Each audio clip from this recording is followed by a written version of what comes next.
សូមអបអរសាទរបន្តចូលឆ្នាំថ្មី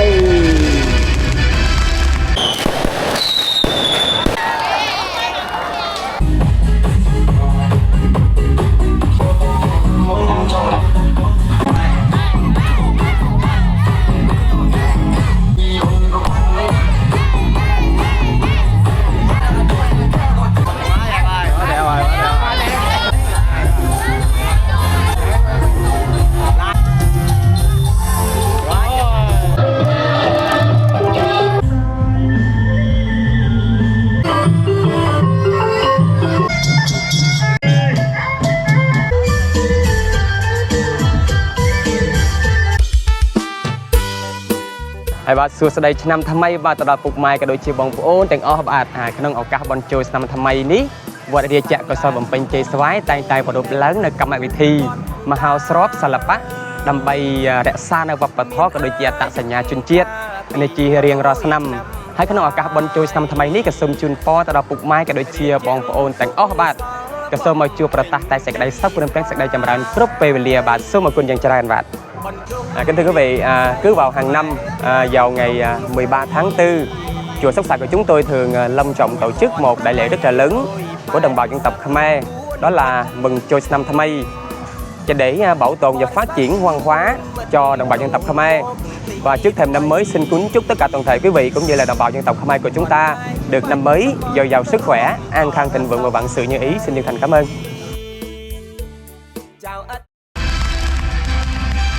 Bà có xùm chấm điệp xua đó là bục mày mình bọn ôn chỉ bật chân Khmer chỉ chân Khmer với rồi năm tay tay bật lần với nơi cầm bị thì bọn chủ năm Khmer nơi khai mê xa từ viên pi ngày đọc buôn đò ngày đọc làm mùi nít chỉ riêng rồi năm con ám tay tay chặt tăng nơi riệp trong cà nia nơi làm vót làm bay op sato nơi lồng bọn chủ năm Khmer chỉ phải bay này chân chết Khmerอันนี้คือจีเพียบแต่ซาในวัปทอก็โดยจีอัตสัญญาจุนเจ็ดขมายเนียวัดแต่งแต่ประดับล้างในจะเรียงรอนสนำส้มจะเดียบจูนตะบัลไม่มีบองโอแต่อ้อบาดออกจากบรรจุนำขมายนี้ก็ส้มประสบติปัวจุนโปจุนเจสไรส่วนใดตะบัลปุกไม่มีบองโอแต่อ้อในบ้านการมองเชียโกนขมายก็ส้มออยเบียนตะตูนเทวดาชนำขมายอาศัยสบายดีเดียส้มกุลសូមអបអរសាទរបន្តចូលឆ្នាំថ្មី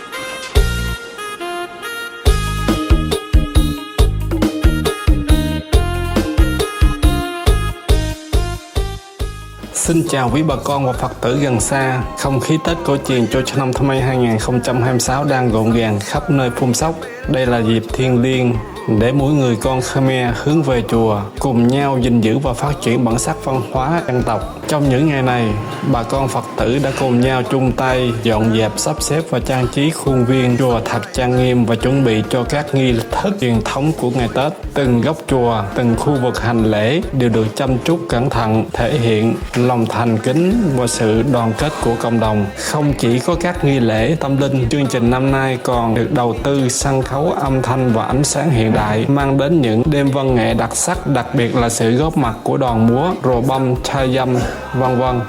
Với những điệu múa truyền thống đậm đà bản sắc Khmer cùng các tiết mục ca nhạc phục vụ bà con trong suốt 3 ngày lễ Tết. So với năm trước, không khí năm nay có nhiều điểm mới, quy mô tổ chức lớn hơn, công tác chuẩn bị chu đáo hơn và các hoạt động văn hóa, nghệ thuật cũng như phong phú, sôi động hơn. Tất cả tạo nên một mùa Tết vừa trang nghiêm vừa rộn ràng, gắn kết cộng đồng Phun Sóc. Video này tuy hơi dài nhưng sẽ ghi lại trọn vẹn những khoảnh khắc và ý nghĩa từ công tác chuẩn bị cho đến không khí lễ hội, giúp bà con có thể nhìn lại và cảm nhận rõ nét sự thay đổi qua từng năm. Nếu bà con thấy video có ý nghĩa, đừng quên nhấn nút đăng ký, like và chia sẻ để ủng hộ theo dõi thêm nhiều hoạt động văn hóa đặc sắc này nhé. Wat Khmer TV xin chúc toàn thể bà con quý Phật tử và các bạn năm mới Chol Nam Tham May thật nhiều sức khỏe, bình an, hạnh phúc và thành công. Xua đây Nam Tham May chúc mừng năm mới an khang thịnh vượng. Sala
ចូលឆ្នាំស្រងស្វាយសប្បាយណាស់ណាលើកស្ទួយសាំងស្នាខេមរាកុំភ្លេចពិតមែនហើយពិតមែនហើយមិត្តជាប្របីពិតវិចិត្រដល់ឆ្នាំមកលេងវត្តស្វាយសប្បាយឃើញស្រុករុងរឿង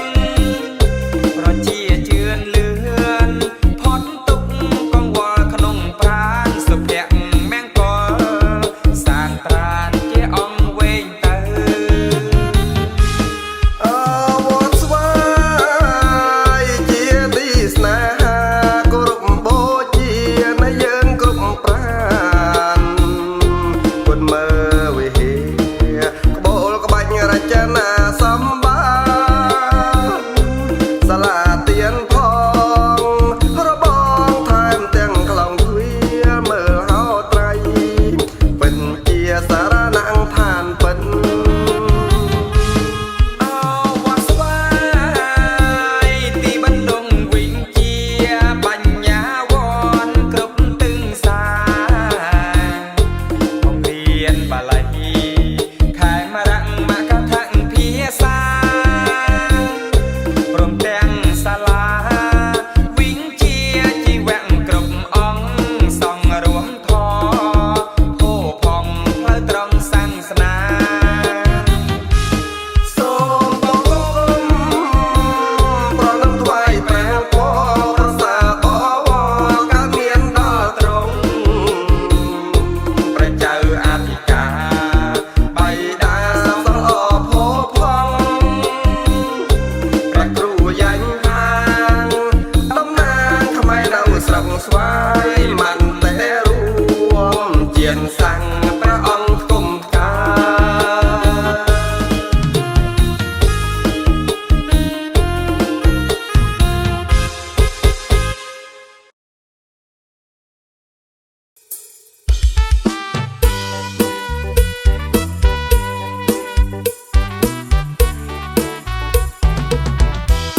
សាំងឡើងដំបងនៅភូមិកណ្ដាលមានអាយុកាល200ឆ្នាំប្លាយរាជអង្គុកសលបំពេញជ័យស្វាយបណ្ដុងនិស័យខ្មែរទាំងប្រុងស្រី1884ពិតបរិស័ទមូលមិត្តបដូរមកទីថ្មីកន្លែងបច្ចុប្បន្នរាប់ដល់10ថ្ងៃចៅអធិការថ្លៃ19អង្គវិហារស្គំស្កៃស្នាដៃវិញចិត្តហៅត្រៃប្រណិតសាងដោយផ្ចិតផ្ចង់ធម្មសង្ភានឹងកត់ប្រាំងសងរសជាតិនរហងគួរឲ្យច្រាំងថ្លាមកចាំងមិនដល់បងរៀនបាលីធរអាវិន័យខេមរៈភាសាទំនៀមទំលាប់ច្បាប់ពីដូនតារុងរឿងអង្គចាវត្តស្វាយស្រុកខ្ញុំ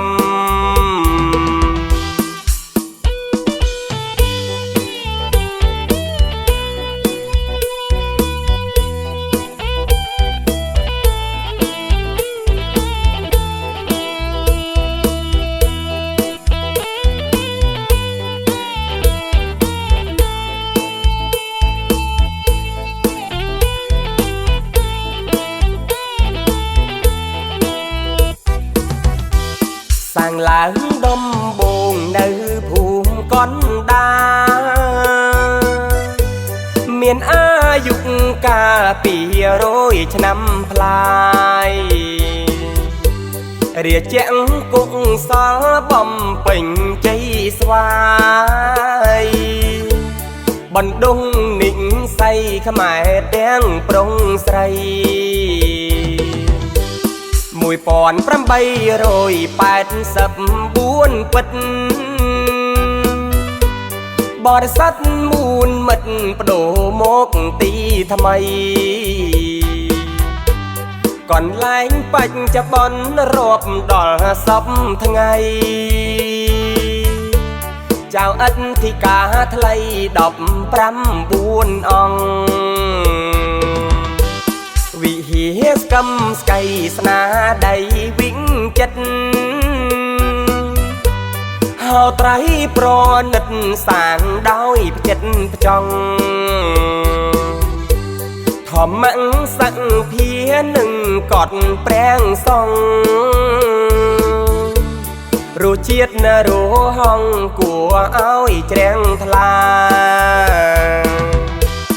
មកចាំងមន់ដល់បងរៀនបាល័យថោអាវិន័យខែមរងភាសាទំនៀមទំលាប់ច្បាប់ពីដូនតារុងរឿងអង្គចាវត្តស្វាយស្រុកខ្ញុំ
ទេសនិកជនជាទីមេត្រីរបស់កងបៃលិនសក្ការៈជានិតរូបនៃសភមង្គលទោះបីជាប្រជាជនយើងចូលចិត្តឬមិនចូលចិត្តធ្វើតាមសក្ការៈក្តីក៏របាំនេះត្រូវបានគេបង្កើតឡើងនិងច្នៃប្រឌិតឲ្យមានលក្ខណៈរស់រវើកនិងទាក់ទាញដោយមាននៅលើពណ៌អស្ចារ្យស្អាតនៃស្លាកកងជាដើមរបាំកងបៃលិនបង្ហាញពីការចែកចង់រវាងសក្ការៈឈ្មោលនិងសក្ការៈងាយរបាំនេះត្រូវបានគេនិយាយថានាំមកនូវភាពសប្បាយរីករាយនិងភាពចម្រុងចម្រើនដល់អ្នកស្រុកអ្នកភូមិរបាំនេះគេសម្ដែងក្នុងពិធីបុណ្យចូលឆ្នាំថ្មីនិងពិធីផ្សេងៗទៅតាមតម្រូវការ Thì kính thưa tất cả toàn thể quý vị khách quý, tiếp theo là rô bông Cần Ngọc Tây Linh. Kính thưa tất cả toàn thể quý vị, rô bông Cần Ngọc Tây Linh có hình ảnh của con công là biểu tượng cho sự hạnh phúc. Đến điệu múa này chúng ta có thể hiểu theo cách thực tế nhất với màu sắc sống động của đôi cánh xinh đẹp. Điệu múa này mang lại chúng ta được hạnh phúc thịnh vượng cho dân làng. Vì lý do đó, điệu múa này được biểu diễn chào mừng năm mới hoặc những dịp đặc biệt khi có nhu cầu. Và để hiểu rõ chúng ta hãy cùng hướng mắt về sân khấu theo dõi điệu múa rô bông Cần Ngọc Tây Linh.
សូមស្វាគមន៍ប្រិយមិត្តជិតឆ្ងាយមកលេងស្រុកស្វាយនាពេលចូលឆ្នាំគុំបងអង្គយូរកគូគុំនៅរងចាំថ្ងៃបន់ចូលឆ្នាំស្រុកស្វាយសប្បាយណាស់ណាលើកស្ទួយសាំងស្នាខេមរាកុំភ្លេច ពិតមែនហើយពិតមែនហើយមិត្តជាប្របីពិតពីចិត្តដល់ឆ្នាំមកលេងវត្តស្វាយសប្បាយឃើញស្រុករងរឿងប្រជាជឿនលឿនផុតទុកកង្វល់ក្នុងប្រាណសុភ័ក្រមង្គលសានត្រានជាអង្គវែងទៅ អវត្តស្វាយជាទីស្នេហាគោរពបូជា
quý vị. Và lễ phục này được mặc trong nghi lễ chính của lễ cưới. Văn hóa của mỗi dân tộc đều có những nét đặc trưng và có những phong cách riêng thể hiện đời sống văn hóa xã hội, phong tục tập quán, tôn giáo, tín ngưỡng, văn học và nghệ thuật. Những yếu tố đó là những di sản trí tuệ rất quý báu của dân tộc Khmer đã sáng tạo được bổ sung qua nhiều thế hệ cũng như là nhiều thời lịch sử. Và tiết mục này được trang điểm bởi Danh Thị Mến đến từ Sơn Thịnh.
Ê thang tô quý vị.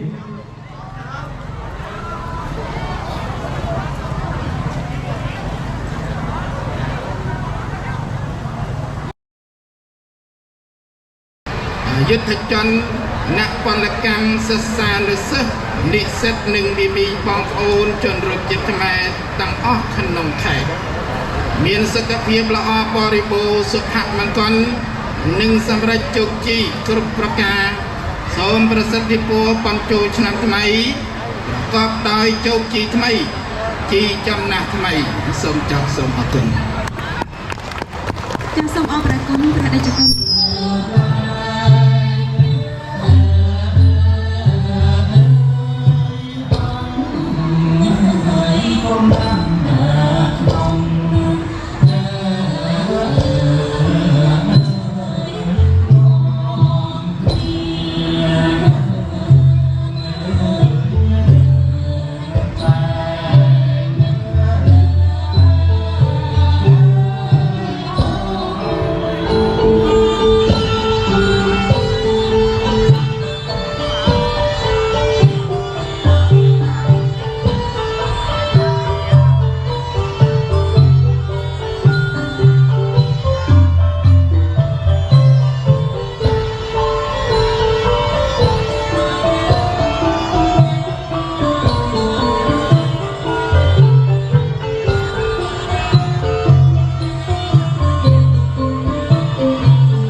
Cảm ơn nhóm múa của Tâm Hồng Ngọc Tây Linh rất nhiều.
សាងឡើងដំបងនៅភូមិកណ្ដាលមានអាយុកាល200ឆ្នាំប្លាយរាជអង្គុកសល់បំពេញជ័យស្វាយបណ្ដុំនិស័យខ្មែរទាំងប្រុងស្រី1884ពិតបរិស័ទមូលមិត្តបដូរមកទីថ្មីកន្លែងបច្ចុប្បន្នរាប់ដល់10ថ្ងៃចៅអធិការថ្លៃ19អង្គវិហារស្គំស្កៃស្នាដៃវិញចិត្តហៅត្រៃប្រណិតសាងដោយផ្ចិតផ្ចង់ធម្មសង្ភានឹងកត់ប្រាំងសង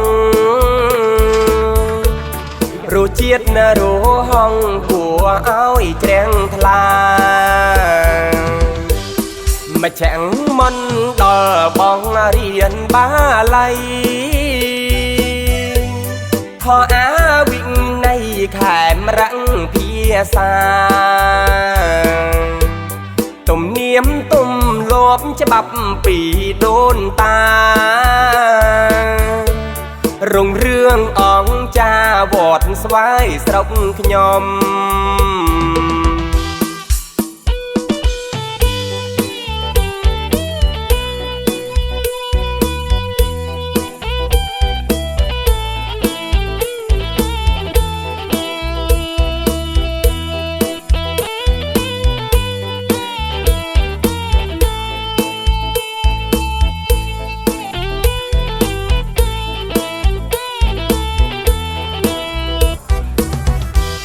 សាងឡើងដំបងនៅភូមិកណ្ដាល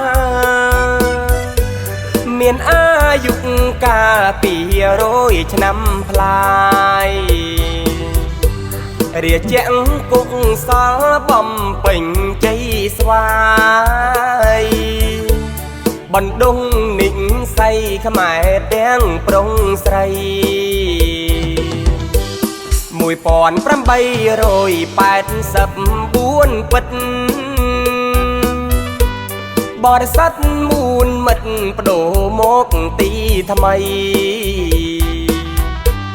កន្លែងបច្ចុប្បន្នរាប់ដល់10ថ្ងៃចៅអធិការថ្លៃ19អង្គវិហារស្គំស្កៃស្នាដៃវិញចិត្តហៅ hào trái pro nứt sáng đói chết trong thọ mặn sắc phía nừng cọt preng song rùa chiết rùa hong của áo treng thla mà chẳng mân đò bóng riêng ba lay thọ á bình này khải răng phía xa tùm niếm tùm lốp cho bắp bì đôn ta rung rương óng cha vọt xoay sọc nhom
Hello. Rồi đó nha. Rồi rồi bỏ đi đừng có lụm. Đây.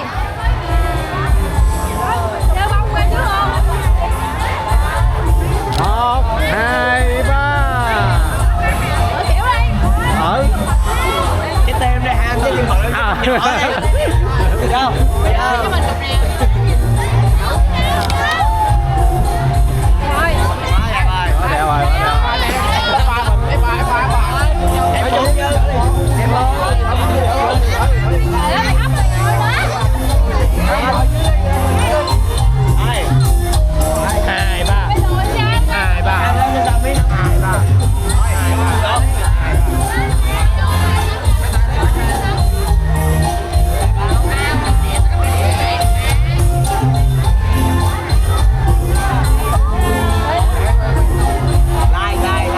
Tim luôn.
Hello em.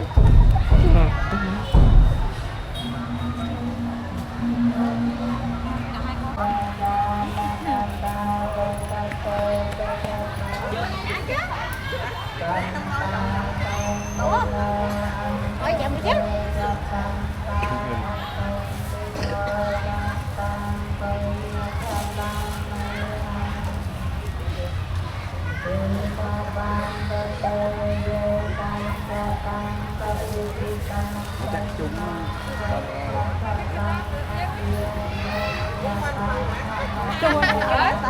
Đông được.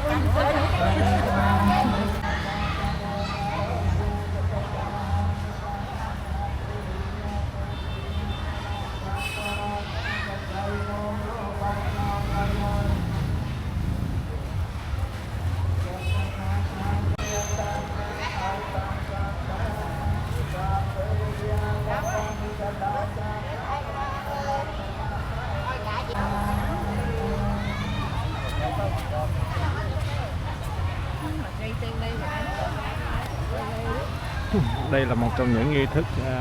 đắp núi cát nha quý vị.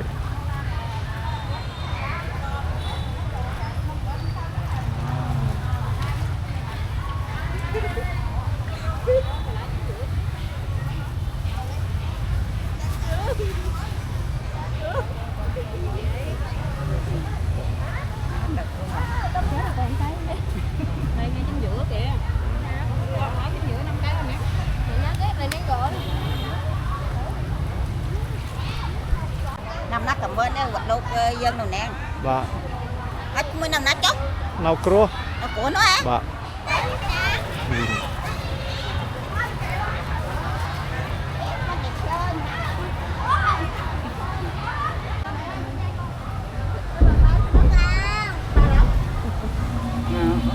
Ai phi lắm ai? Từ lúc chỉ ba bán này.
Hãy subscribe cho kênh Ghiền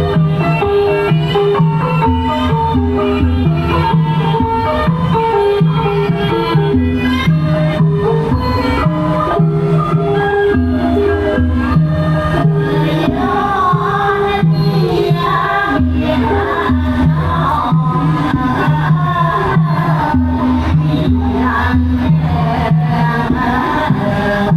lỡ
ស្នងទៅឲ្យខ្លាំងកន្លងរត់ទៀតបាទ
Nếu bà con thấy video có ý nghĩa, đừng quên nhấn nút đăng ký, like và chia sẻ để ủng hộ, theo dõi thêm nhiều hoạt động văn hóa đặc sắc này nhé. Wat Khmer TV xin chúc toàn thể bà con quý Phật tử và các bạn năm mới Chô Năm Thmay thật nhiều sức khỏe, bình an, hạnh phúc và thành công. Xua đây năm Thmay, chúc mừng năm mới an khang thịnh vượng.